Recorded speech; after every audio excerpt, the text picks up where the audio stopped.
Boa noite!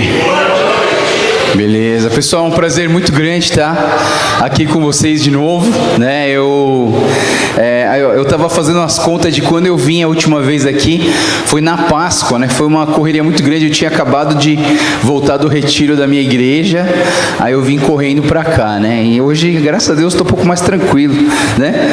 Então, talvez eu fale um pouco mais, né? Já que eu estou mais tranquilo. Mas assim, é uma alegria muito grande estar com vocês, né? Eu falei da última vez que eu estive aqui, que eu saí até o ano passado eu era da igreja coreana, da igreja missionária oriental de São Paulo, e aí agora eu estou pastoreando a Metodista Livre, né? Fui convidado para ser um dos pastores lá da Igreja Metodista Livre da Vila Mariana e estive orando e Deus confirmou no meu coração e no coração de todos os pastores da Igreja Coreana de que era para eu ir para a Igreja Metodista, né? E eu fui em obediência ao Senhor, né? Vou contar um segredo pequeno para vocês, assim, que na verdade meu sonho de consumo era entrar na Holiness, né? Mas Deus, para você ter certeza que foi vontade de Deus, eu fui para Metodista, né? Contra a minha própria carne. Mas assim, eu amo muito a Holiness demais mesmo. A minha esposa cresceu na Holiness, então eu tenho um carinho muito grande. E tenho tentado andar junto também existe a Federação dos Pastores Nikkeis, e lá assim vários pastores da Holiness participam também.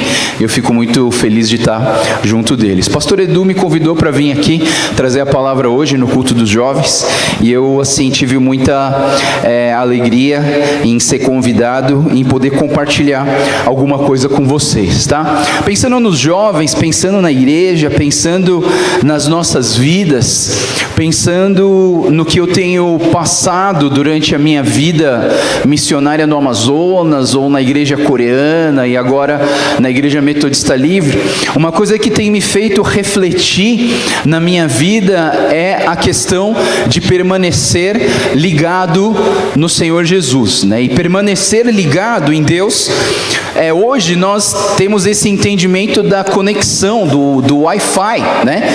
Todos nós, todo lugar que nós vamos, nós procuramos Wi-Fi. Você vai numa padaria, você pergunta, tem Wi-Fi? Você vai no shopping, você pergunta, tem Wi-Fi?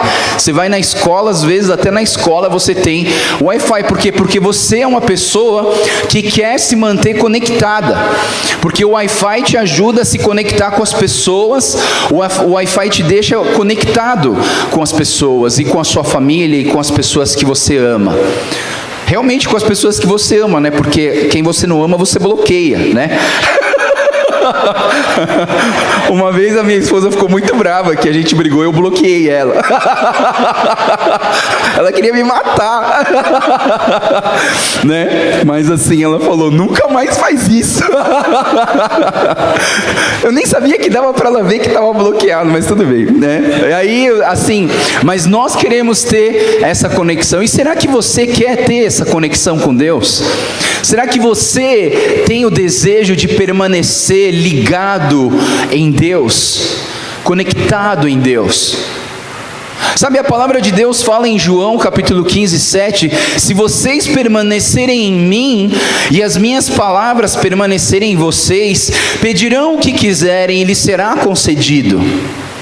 Será que nós temos experimentado essa alta conexão com Deus? Ou será que nós só conectamos com Deus no domingo quando vamos para a igreja?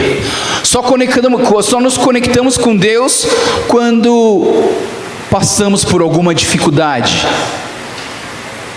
Eu acho que é um alerta para todos nós pensar sobre um tema tão comum, mas um tema tão relevante para as nossas vidas como cristãos, para vocês jovens como mocidade, para nós como igreja. Como que nós temos feito, como que nós temos vivido a vida de oração? O quão sério e o quão compromissado você tem vivido uma vida de oração? Quando a gente fala que o culto é de louvor e de adoração, vem um monte de gente. Quando a gente traz um super pregador para a igreja, vem um monte de gente. Quando a gente fala que é uma reunião de oração, vem 2 pessoas. E uma delas foi a que organizou, e a outra foi o que o pastor mandou ir. No começo do mês passado teve uma reunião dos pastores da Igreja Metodista Livre. 45 pastores se reuniram e falaram: depois dessa reunião nós vamos fazer uma reunião de oração, porque o bispo está aqui conosco.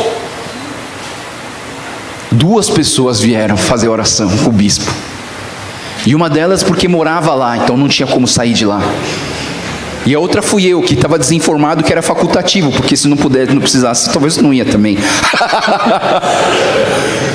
Quão sério você tem levado a vida de oração na sua vida? Se um dia a gente inventar aqui de orar de madrugada todos os dias, quem aqui viria? Sabe, eu vivi com os coreanos, e os coreanos, uma das coisas mais fortes que os coreanos têm é a oração. Eu lembro que eu ia na igreja, eles começavam a reunião de oração às 5:30 da manhã. Eu falava, vou chegar às 5 e pouco, né? Porque daí todo mundo já está lá dentro, daí eu entro e participo. Só que quando eu cheguei lá às 5:30, 5:35, não tinha lugar para estacionar o carro na frente da rua da igreja, eu tive que estacionar na rua de trás. Tinha mais de 170 pessoas orando e clamando a Deus às 5:30 da manhã, pela sua vida, pela sua família, pela nação, pelo seu trabalho. Aí eu falei assim, não, amanhã eu vou estacionar meu carro na frente da igreja. Aí eu acordei então às 5:15 e cheguei na igreja às 5:25. Não tinha lugar para estacionar o carro na frente da minha igreja. Ah, não, então depois de amanhã eu vou acordar mais cedo. Aí eu acordei mais cedo, finalmente no 5º dia, chegando às 5 da manhã, eu achei uma vaga. Quão sério você tem levado a vida de oração na sua vida? Sabe, muitas vezes a gente olha a oração como uma lista de pedidos de supermercado, mas isso não é oração. Sabe, a gente acha que oração é pegar uma lista de pedidos e falar assim, olha, Deus abençoa ali o pessoal que está doente, aquele ali que está passando mal, aquele ali que torceu o pé, aquele ali deu cãibra no cabelo, por favor Deus, dá um jeito ali na pessoa que está passando um apuro financeiro. E a gente faz uma lista, a gente fala, em nome de Jesus, amém, fecha e vai embora. Você já experimentou alguma vez na sua oração parar de falar e tentar ouvir a Deus? Você sabia que Deus fala? Nós precisamos entender melhor a oração. Às vezes, as pessoas acham que a oração é uma solicitação, uma carta de solicitação de alguma coisa, né? Então assim, bom, já que eu quero alguma coisa, então vou fazer uma carta bem bonita, né? A pessoa vem aqui na frente, muda até o tom da voz. Já viu gente que quando vai orar muda o tom da voz, né? A voz é assim, oi, tudo bom, tudo bem, tudo bem. Quando vai orar, oh Deus eterno. Sabe, pra que o camarada muda a voz para... Desculpa se alguém muda, tá? Se alguém aqui... Ainda bem que eu não sou daqui, né? Então, fico tranquilo. De repente, a pessoa chega aqui... Oh, Deus eterno, santo, maravilhoso. Né? Pra quê? Sabe, e às vezes a gente acha que a formalidade resolve as nossas orações.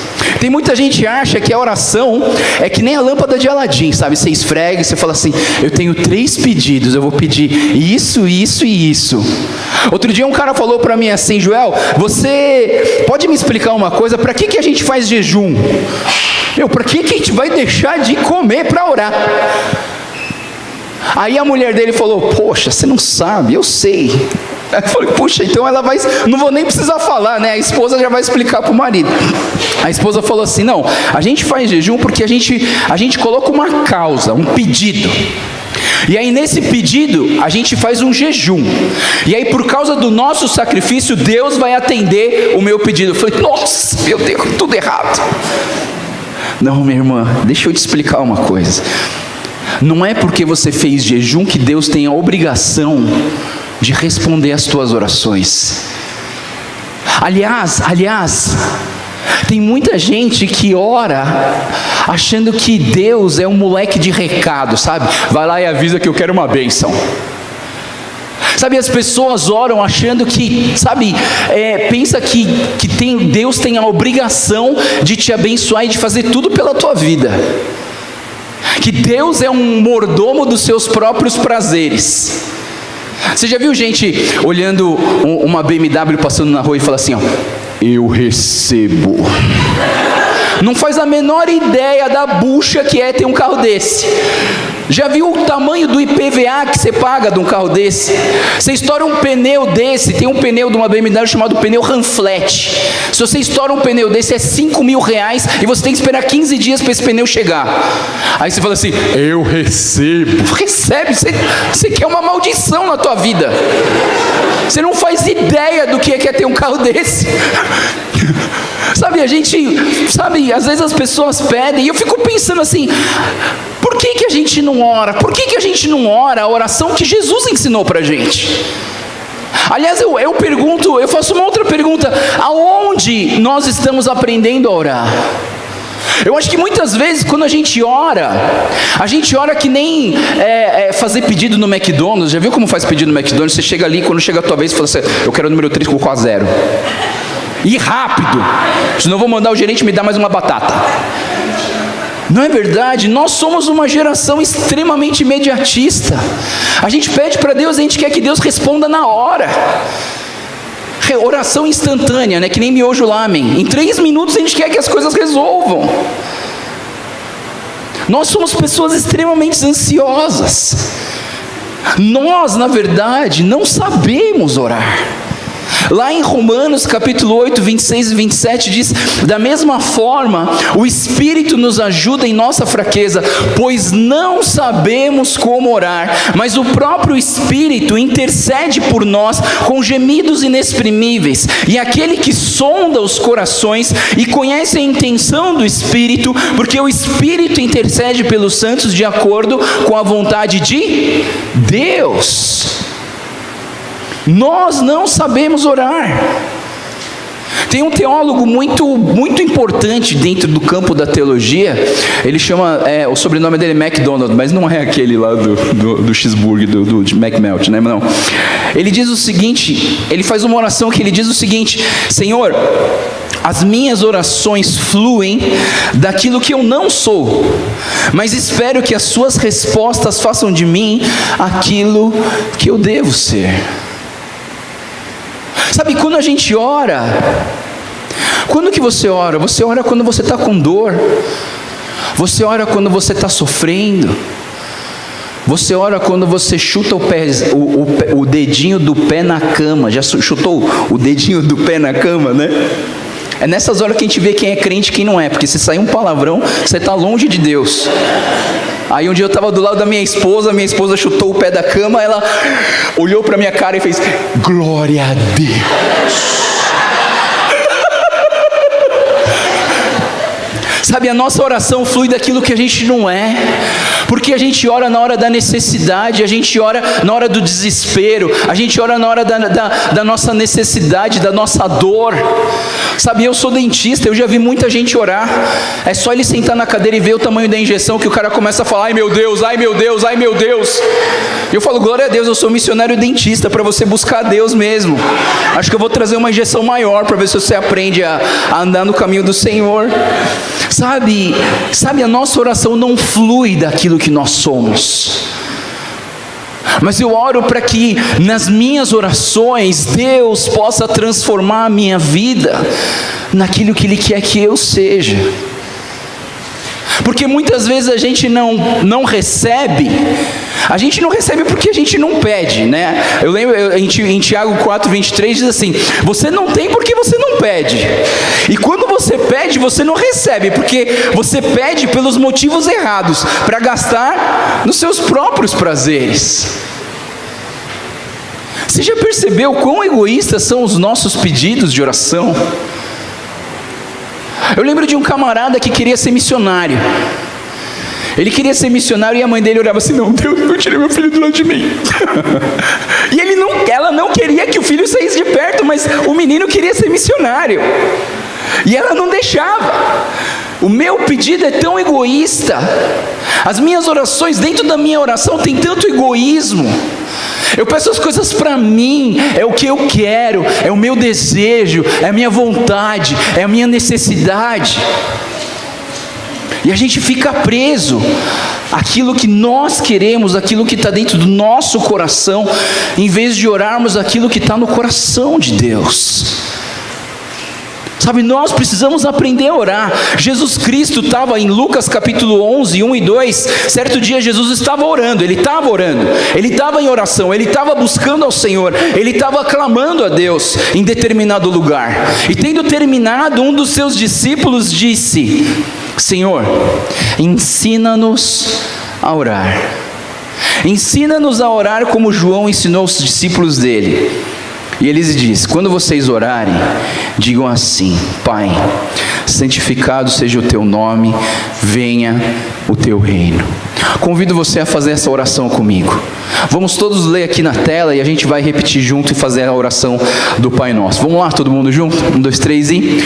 Pai nosso que estás nos céus, santificado seja o teu nome. Venha o teu reino, seja feita a tua vontade, assim na terra como no céu. Dá-nos hoje o nosso pão de cada dia. Perdoa as nossas dívidas, assim como perdoamos aos nossos devedores. E não nos deixes cair em tentação, mas livra-nos do mal, porque teu é o reino, o poder e a glória para sempre. Amém. Amém. Quando Jesus Cristo começou a ensinar os seus discípulos a orar, ele disse assim: quando você orar, ora assim: Pai nosso que estás nos céus. Ele não disse exatamente para você repetir as mesmas palavras, mas na verdade Jesus disse: aprendam os princípios da oração dentro daquilo que eu vou orar agora. Não faz mal nenhum a gente fazer essa oração ou repetir essa oração, que é uma das orações mais oradas do planeta Terra.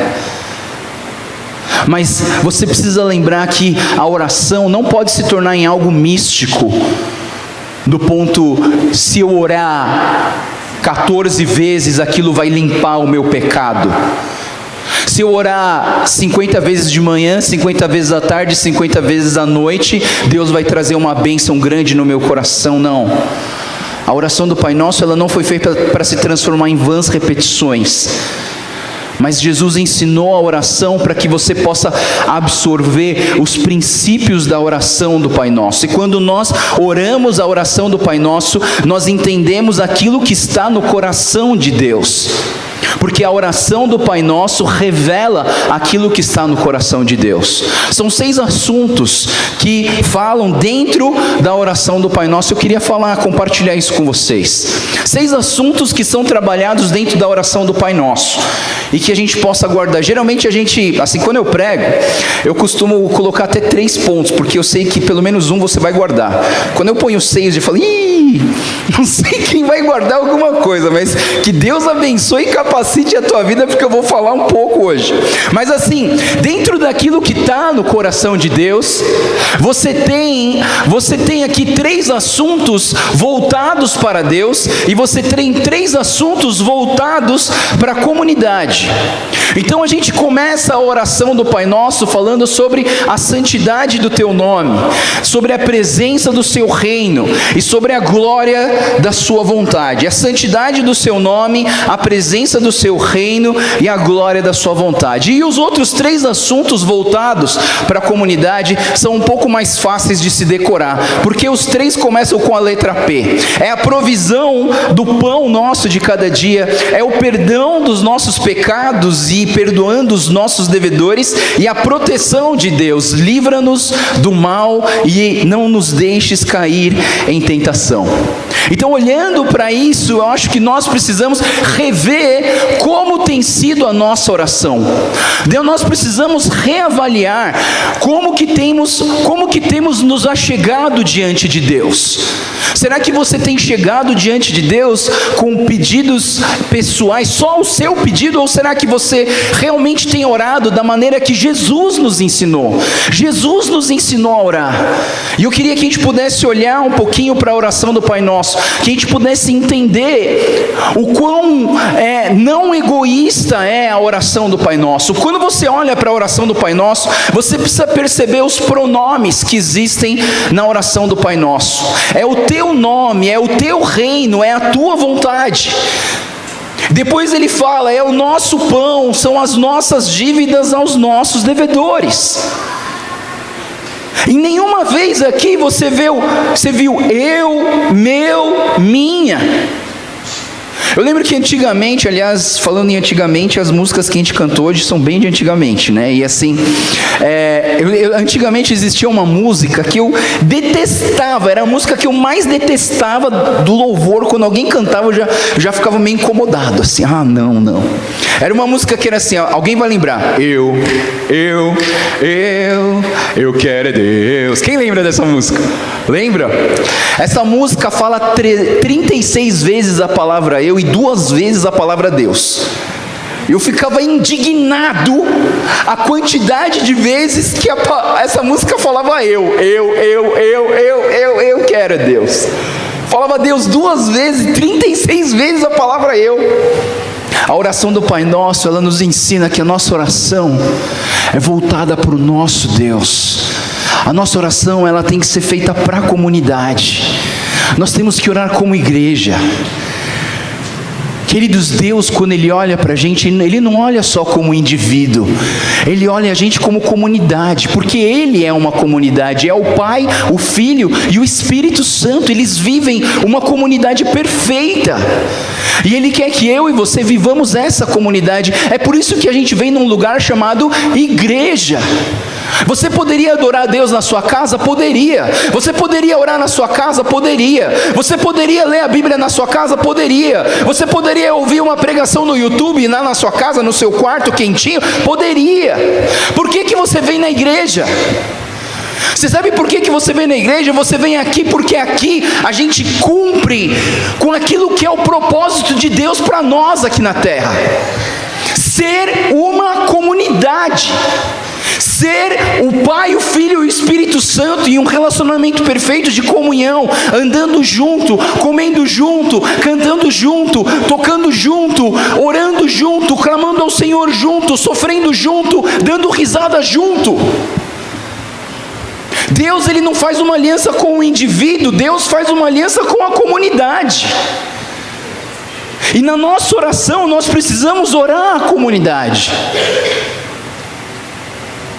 Então quando a gente começa a orar o Pai Nosso, a gente diz, Pai Nosso que estás nos céus.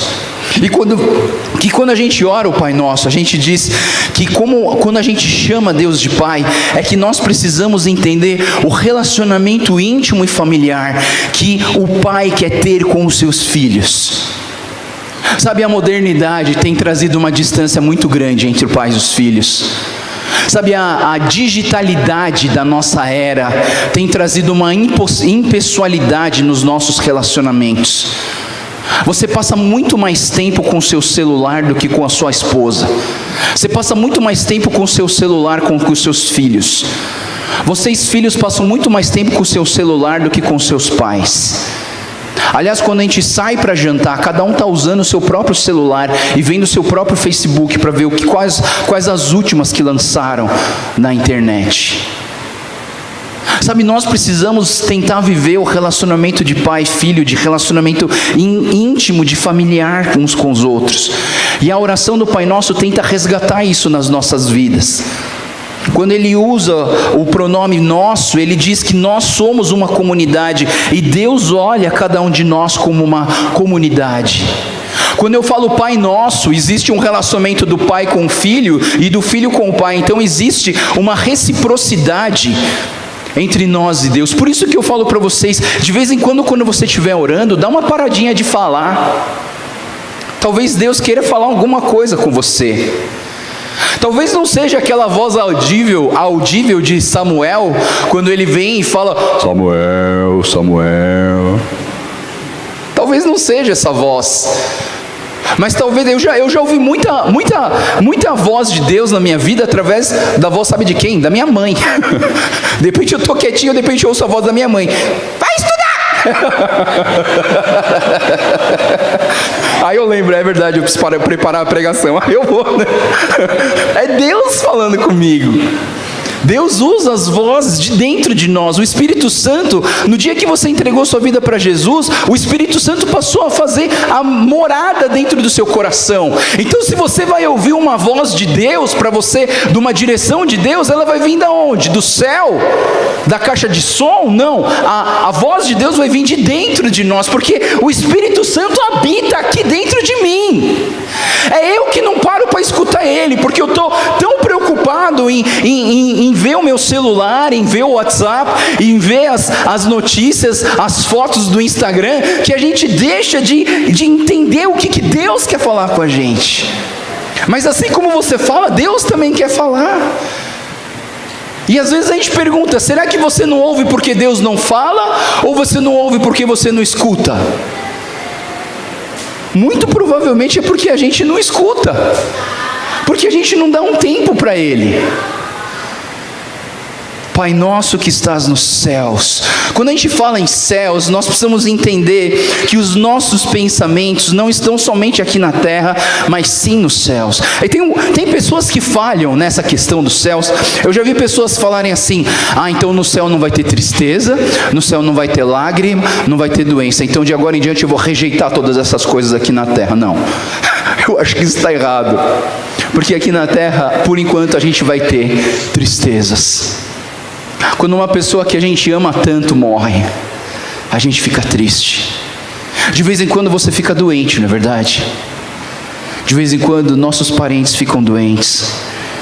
De vez em quando machuca as nossas vidas, e é sinal de que a gente ainda está na terra, mas os nossos pensamentos precisam ser os pensamentos do céu. O nosso alvo tem que ser alcançar os céus de Deus, porque o Pai Nosso está onde? Está nos céus. Ele está dentro de nós, Ele está em todo lugar, mas Ele é um alvo que eu quero alcançar lá no céu. Pai nosso que estás nos céus, santificado seja o teu nome. E quando a gente ora, aquilo que eu falei para vocês da santidade do nome de Deus, quando a gente ora a santidade do nome de Deus, a gente tem que lembrar lá em Êxodo, quando Moisés pegou os 10 mandamentos, um deles falava assim: nunca fale o nome de Deus em vão. Você sabe o que significa falar o nome de Deus em vão?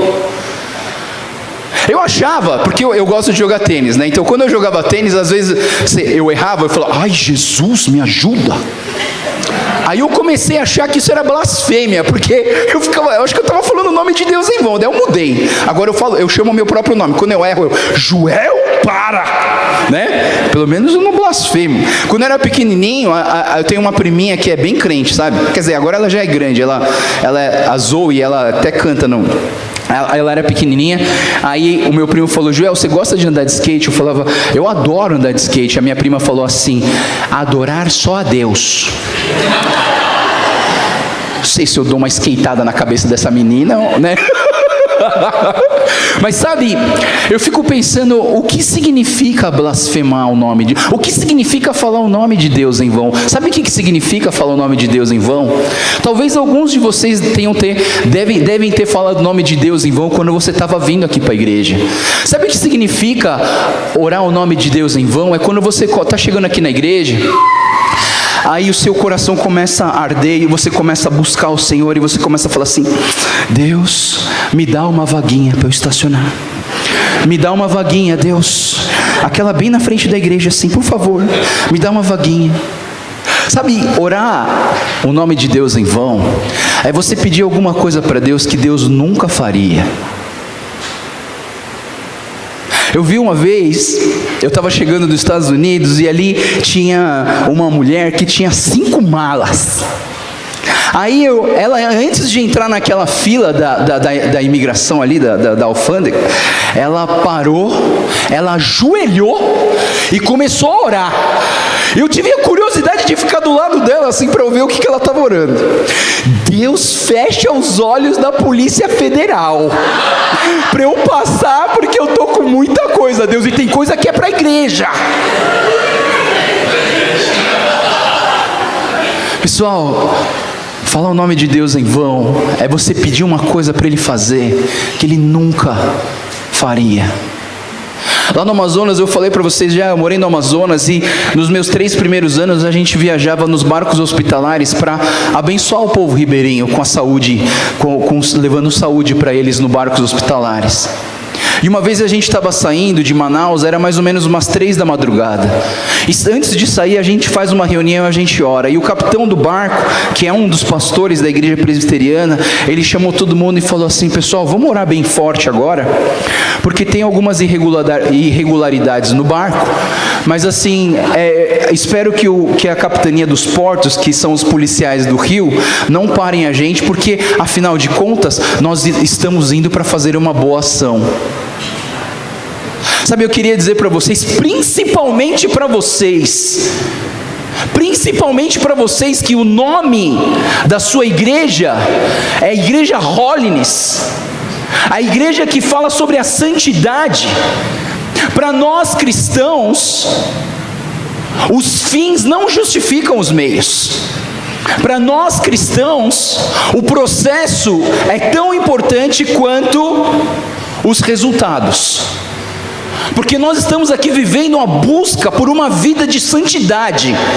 E vida de santidade não é o resultado que a gente tem de ser santo, mas é o processo de viver de uma maneira digna do Senhor, que agrada aos olhos do Senhor em tudo que a gente faz, em tudo que a gente pensa, em tudo que a gente fala. Isso é holiness, isso é santidade. O processo é tão importante quanto os resultados. Por isso a gente não ora para Deus fechar os olhos dos policiais para que a gente possa abençoar a igreja. A gente faz tudo direitinho, tudo conforme a lei manda. Mas Joel, não dá, porque o governo é todo corrupto, é tudo ladrão. Sim, mas diante dos olhos de Deus, a gente tem que fazer tudo direitinho, senão você vai estar falando o nome de Deus em vão. Venha o teu reino e seja feita a tua vontade, assim na terra como nos céus. Quando a gente lê esse momento, a gente vê primeiro a presença do reino e a glória da sua vontade. O reino de Deus, ele já está aqui? Ou o reino de Deus vai ser quando Jesus voltar? Nós já vivemos o reino agora? Ou nós vamos viver o reino quando nós morrermos e formos viver a eternidade com Deus? Existe uma tensão teológica que os teólogos estão brigando até hoje sobre o já e o ainda não. O já e o ainda não é um termo que nós usamos para estudar o reino de Deus aqui na terra. Porque quando Jesus Cristo veio aqui, ele disse: é chegado o reino de Deus. Porque se ele é o nosso rei, nós já estamos experimentando o reino de Deus. E nós queremos esse reino de Deus aqui na terra. A começar onde? Na minha casa, na minha família. Eu quero que Jesus seja o reino, o rei meu, o rei da minha esposa, o rei das minhas filhas. E eu, a Débora, a Sara e a Estela, nós vamos viver o reino de Deus lá em casa. Porque Ele é o nosso rei. Então a gente pensa, o reino já está aqui, mas o reino vai vir lá na frente. Realmente, o reino a gente vai experimentar, estou completamente lá na frente. Mas assim, eu gosto muito de uma explicação que diz o seguinte: sabe, imagina um dia, você trabalhou o dia inteiro, você está morrendo de fome. Aí você chega em casa, alguém já preparou a janta, tá aquele cheiro, sabe aquele cheiro de comida assim? Você cheira assim, você está morrendo de fome, aí você vai lá na cozinha. Só que você tem uma regra na sua casa: você só janta quando todo mundo chegar e quando todo mundo estiver sentado na mesa. É aí que começa a janta. Mas você está morrendo de fome, aquele cheiro, né? Aí você vai até a cozinha, aí você pega uma colherzinha assim, abre a panela, pega um pouquinho e come. Eu vou perguntar uma coisa para vocês: você jantou? Não. O que você fez? Você experimentou. Agora, a hora que todo mundo chegar e a gente sentar na mesa e abrir a panela, aí sim a gente vai jantar. É assim que é o reino de Deus. Hoje nós estamos experimentando um pouco do que é o reino de Deus. Quando a gente vive a comunhão, quando a gente vive a plena adoração, quando nós dividimos os nossos fardos uns com os outros, quando nós nos alegramos com a alegria dos nossos irmãos, nós estamos vivendo um pedacinho do reino de Deus agora, mas a plenitude, o todo do reino de Deus, a gente vai experimentar no dia que Jesus voltar. no dia que a sua igreja for resgatada, no dia que Deus descer com o céu aqui na terra e tudo se restaurar, tudo ser renovado e redimido pelo sangue do poder de Deus, e assim a gente vai experimentar o reino de Deus. A gente ora o reino de Deus e a gente ora também a vontade de Deus na nossa terra, mas a vontade de Deus é algo muito complexo, sabe? Quando a gente ora a vontade de Deus é muito complexo, porque você ora assim, eu também oro, não estou julgando você não, a gente ora assim: Deus, faz a tua vontade, mas não deixa eu perder esse emprego. Você entende? Deus, faz a tua vontade, mas eu quero casar com aquela lá, aquela que é bonita e rica. Deus, faz a tua vontade, mas não deixa a minha mãe ficar doente. Deus, faz a tua vontade, mas cura o meu amigo que está com câncer. Deus, faz a tua vontade, mas não deixa aquele coreano louco jogar uma bomba no Japão. Não é verdade? A gente não ora pedindo a vontade de Deus, mas na verdade a gente quer que a vontade dele seja a nossa. A gente pede: Deus, faz a tua vontade, mas na verdade a gente quer que a vontade dele seja igual a nossa. Querido, será que você tem coragem de orar a vontade de Deus? Eu lembro um dia que meu pai estava no Sírio-Libanês e ele fez uma operação que deu errado. Era uma operação simples de vesícula, e aí não sei o que aconteceu, que o médico, um dos melhores gastros do Brasil, amigo do meu pai, que meu pai é médico também, lá no Sírio, ele errou a cirurgia e cortou o nervo vago do meu pai. E aquilo ali, a chance do meu pai viver era de 30%. E aí eu olhando, eu com meu pai dentro da UTI, com meu pai entubado, quase morrendo, eu olhei para aquela situação e falei para Deus: Deus, o que eu oro agora? O que eu oro, Deus? Será que eu oro: vem Deus com os teus anjos poderosos e elimina essa doença do meu pai para que ele saia daqui andando? Deus, coloca a tua mão poderosa, cheia de poder, que criou o céu e a terra, e cura o meu pai? Deus falou: não. Deus falou assim: Joel, ora do jeitinho que eu vou falar para você agora.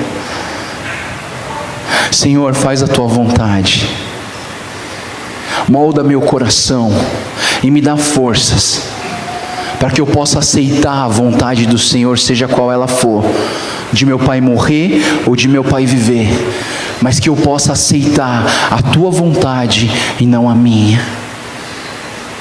Jesus Cristo no Getsemane, antes de ser crucificado, qual foi a oração de Jesus? Pai, se você puder, afasta de mim esse cálice, mas que não seja feita a minha, mas a tua vontade. Quando nós oramos assim, nós reconhecemos que Deus é soberano sobre as nossas vidas, que Ele tem o melhor para nós, e que não somos nós que mandamos nele, mas é que Ele é o dono de toda a verdade de todas as nossas vidas. Dá-nos hoje o nosso pão de cada dia. Quando nós oramos: Senhor, dá-nos hoje o pão de cada dia, nós estamos pensando na provisão de Deus. Você já parou para pensar que existem coisas mais essenciais do que o pão? Tem gente aqui que não come pão, tem problema com glúten, a gente não come, doença da modernidade. Você consegue ficar uma semana sem comer pão, não consegue? Agora que está começando a esquentar e as meninas estão querendo ficar mais magrinha pro verão, tal, assim, né? A gente começa a comer menos pão. Por que a gente não ora assim? Dá-nos hoje a água que eu preciso. A água é muito mais importante. Se você ficar 3 dias sem água, você morre. Não, pior, você podia falar assim: dá-nos hoje o ar de cada dia. Porque o ar, se você ficar 3 minutos sem ar, você morre. Por que Deus, em vez de colocar o ar e a água, Ele colocou o pão nosso de cada dia?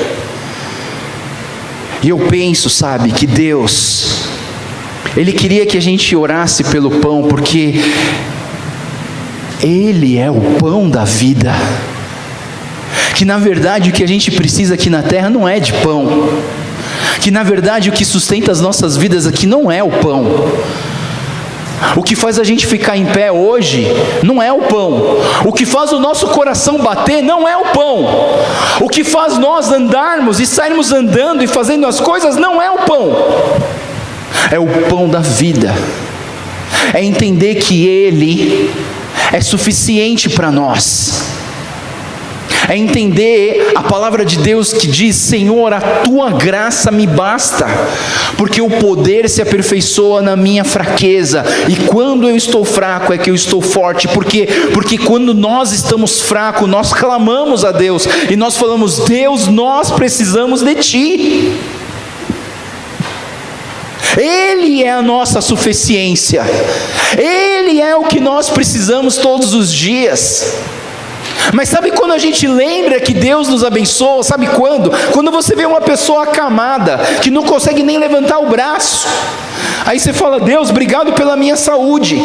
Faz quanto tempo que você não agradece a sua saúde? Faz quanto tempo que você não agradece a roupa que você veste?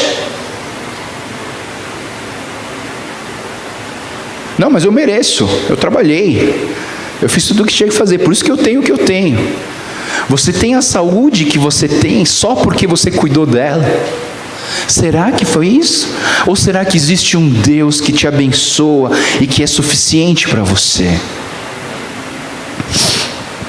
Deus perdoa as nossas dívidas, assim como nós perdoamos os nossos devedores. Nós precisamos aprender a perdoar. Nós precisamos aprender a perdoar principalmente porque Deus nos perdoou e Deus livrou a gente da morte. Você precisa entender o seu pecado primeiro, para você entender o que é o perdão. Queridos, se existe uma coisa difícil nesse mundo, é você viver o que a palavra de Deus fala sobre o perdão.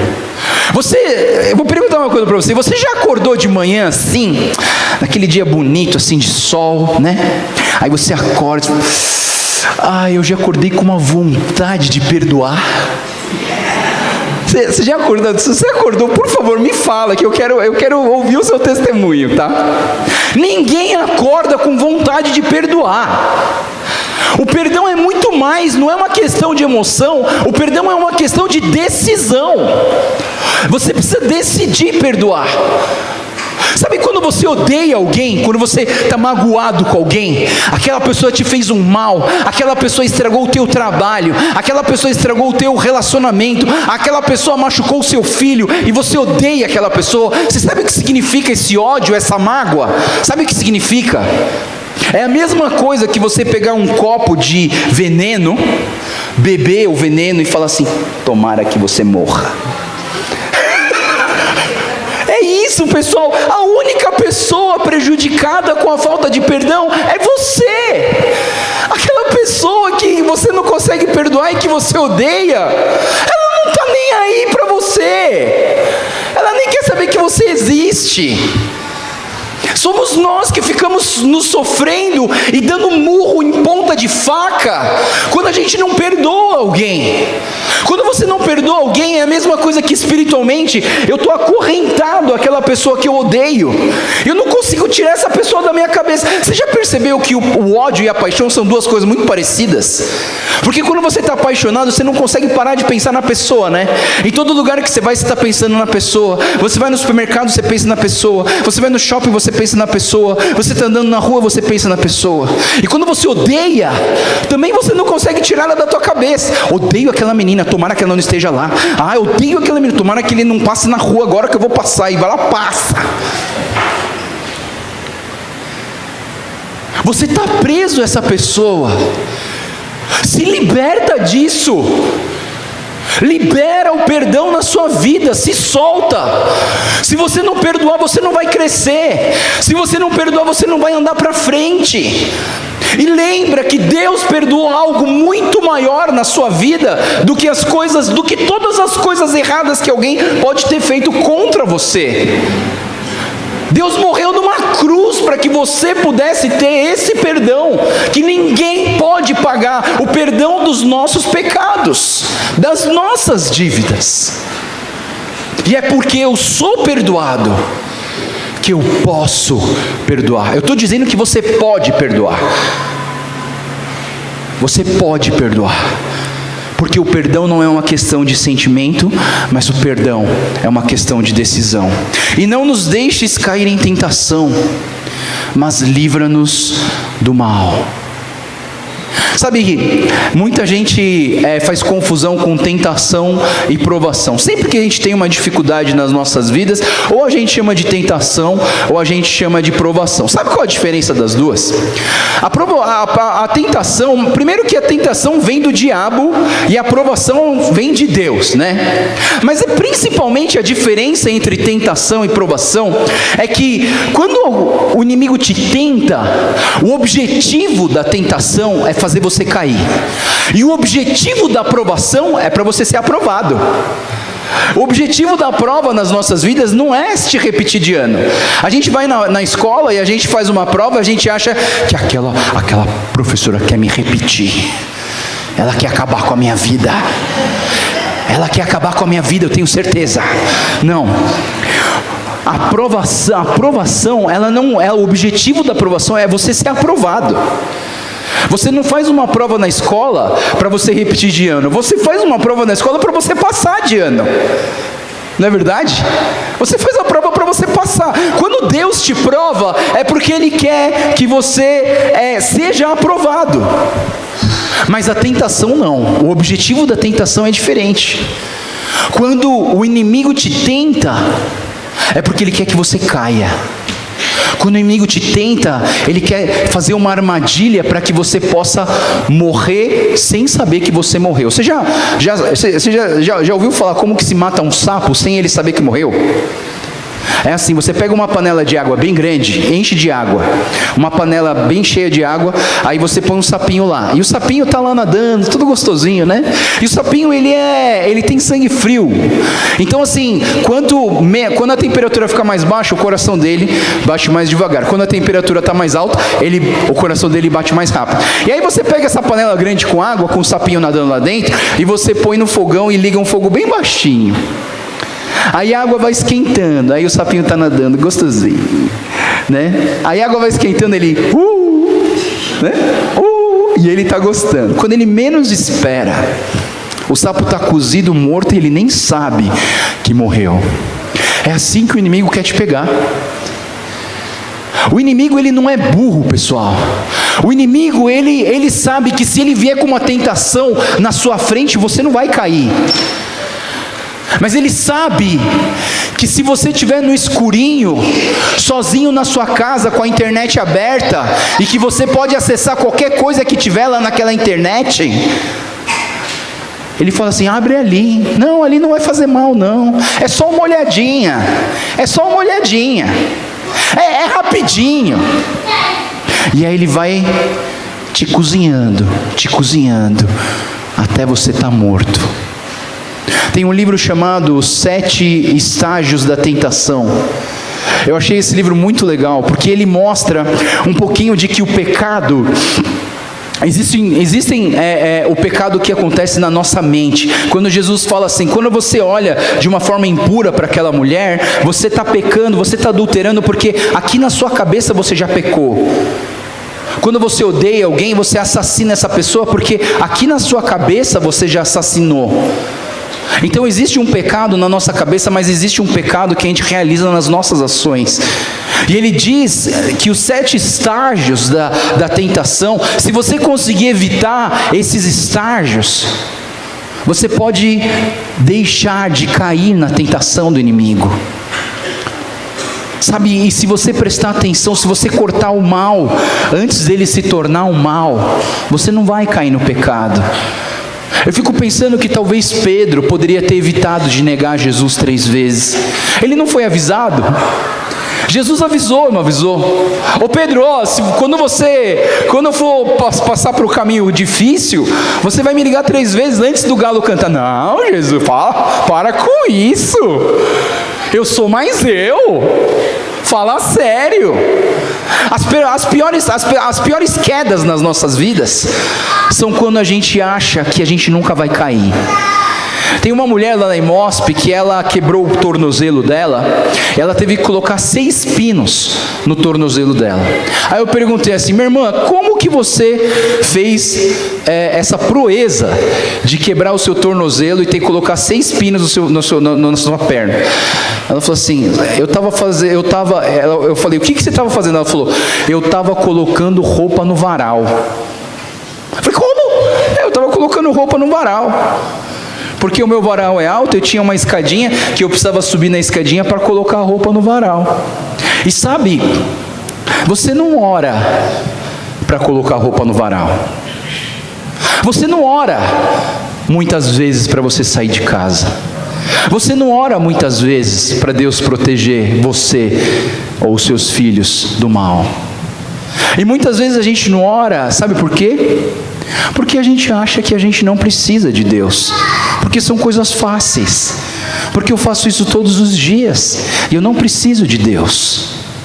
O Pai Nosso, ele nos resgata a ideia de que em todas as coisas nós precisamos de Deus. Esteja sempre alerta, vigie. Se você está em pé, vigia para que você não caia.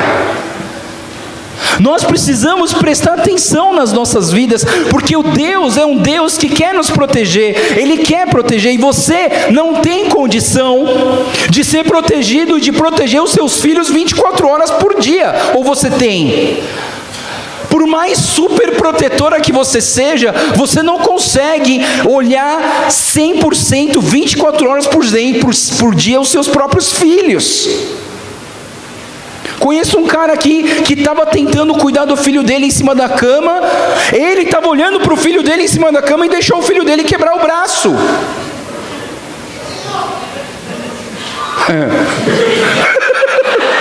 Ele está falando que não, mas tudo bem. Você não tem superpoderes para proteger 100% do seu filho. Então confia em quem pode. Queridos, confia em quem pode. Se existe alguém que pode, é Deus. E por que você não ora pedindo: Deus, por favor, protege os meus filhos, protege das ciladas do inimigo, protege eles de más companhias, protege eles de fazerem o mal, protege eles de serem enganados, protege eles de caírem na armadilha do diabo? Mas não, a gente não ora. E sabe o que significa quando a gente não ora para Deus proteger os nossos filhos e a nossa família? De certa maneira a gente está falando para Deus: Deus, não preciso de você hoje. Hoje eu dou um jeito. Te vejo no domingo. Sabe, pessoal, nós precisamos orar. Não nos deixes cair em tentação, mas livra-nos do mal. O mal, ele está no nosso meio. Sabe, as tentações, elas vêm constantemente nas nossas vidas. E você não tem a capacidade e o superpoder de vencer o mal na sua vida.